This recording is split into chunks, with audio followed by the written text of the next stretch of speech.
राधे राधे। आप सभी का मेरे चैनल में बहुत बहुत स्वागत है। मैं हूँ आपकी नई दोस्त बीना। दोस्तों, अगर आपने मेरा पिछला वीडियो देखा है तो फिर उसमें आपने देखा होगा भगवद गीता का चैप्टर नंबर 2 सांख्य योग, उसका श्लोक नंबर 44 और 45।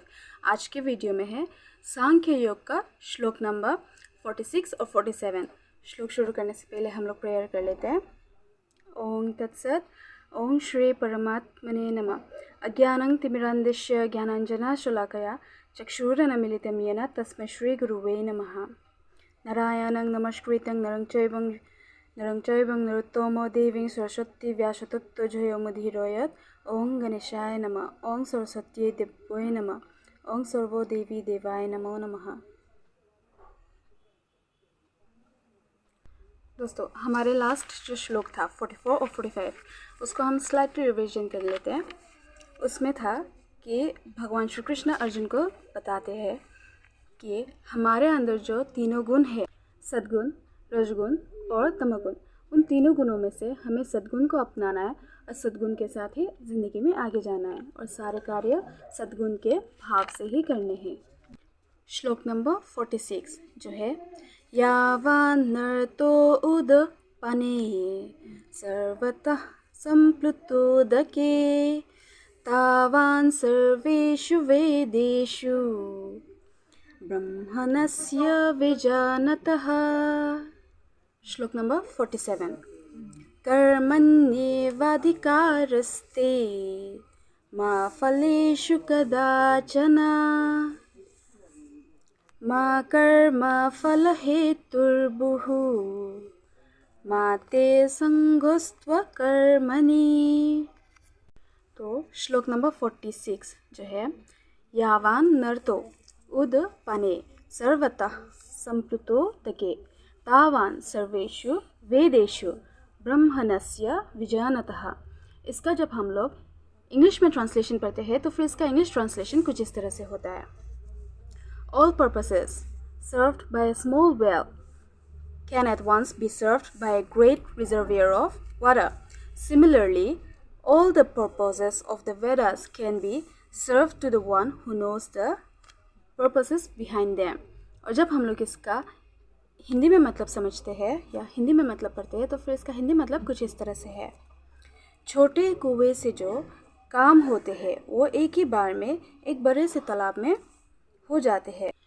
बिल्कुल उसी तरह वेदों में जो कार्य करते हैं हम, वेद से जो कार्य करते हैं हम, वो सारे कार्य हमें परमात्मा तक ही पहुंचा सकते हैं।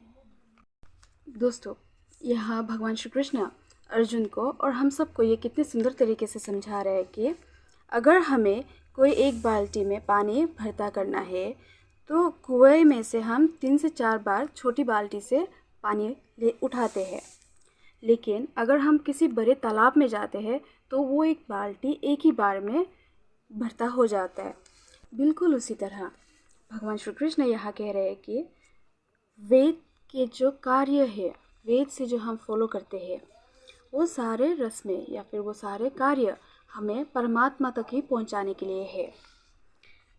और जब हम कोई कार्य करें तो उस कार्य करते समय हमारे ज्ञान में होना चाहिए कि हम परमात्मा तक पहुंचना चाहते हैं। हम जब वो कार्य करते हैं तब हम सिर्फ परमात्मा की सेवा के लिए ही करते हैं, ये हमारे ज्ञान में होना चाहिए। और श्लोक नंबर 47 जो है, कर्मण्येवाधिकारस्ते मा फलेषु कदाचन मा कर्म फल हेतुर्भुः मा ते संगोऽस्त्वकर्मणि। इसका जब हम लोग इंग्लिश में ट्रांसलेशन पढ़ते हैं तो फिर इसका इंग्लिश ट्रांसलेशन कुछ इस तरह से है। You have the right to perform your prescribed duty, but you are not entitled to the fruits of action. Never consider yourself the cause of the result of your activities and never be attached to not doing your duty. इसका जब हम लोग हिंदी में translation पढ़ते हैं तो फिर इसका हिंदी ट्रांसलेशन कुछ इस तरह से है।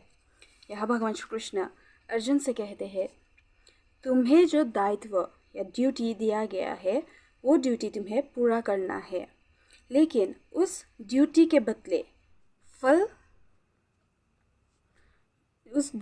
जो तुम्हें फल मिलेगा उसमें तुम्हारा कोई अधिकार नहीं है। और तुम्हारे अंदर ये सोच कभी आने मत देना कि ये सारे कार्य तुम पूरा कर रहे हो, और अपने ड्यूटी से कभी मुंह मत फेरना।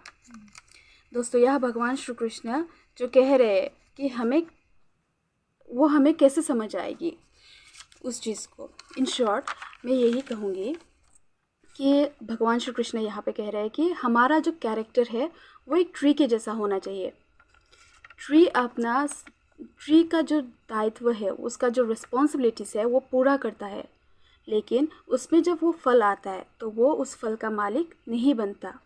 बिल्कुल उसी तरह हम जो कार्य करते हैं वो हमें करते रहना है, लेकिन इस कार्य के बदले जो फल मिलता है उस पर हम कभी अधिकार ना जताए, वो हमारा हक नहीं है। दोस्तों, यहाँ जब हम कर्म की बात करते हैं तो कर्म क्या है वो पहले हमें समझना है। सबसे पहला कर्म जो मैं यहाँ पे मेंशन करूँगी वो है कि हम एक फिज़िकल या फिर मटेरियल बॉडी में है, तो इस मटेरियल बॉडी में होने की वजह से हमें मटेरियल चीज़ें चाहिए जो इस बॉडी के लिए चाहिए। जैसे कि अगर एक बॉडी है तो इसको ढकने के लिए हमें कपड़ा चाहिए, और इस पेट को भोजन चाहिए। तो उसके लिए हम कोई जॉब करते हैं, तो उस जॉब के बदले जब हम सैलरी एक्सपेक्टेशन करते हैं वो हमारा अधिकार है, क्योंकि हम अपने मटेरियल नीड्स को पूरा करने के लिए हम अपना मटेरियल फिज़िकल एफर्ट यूज़ करते हैं, तो वो हमारा अधिकार है।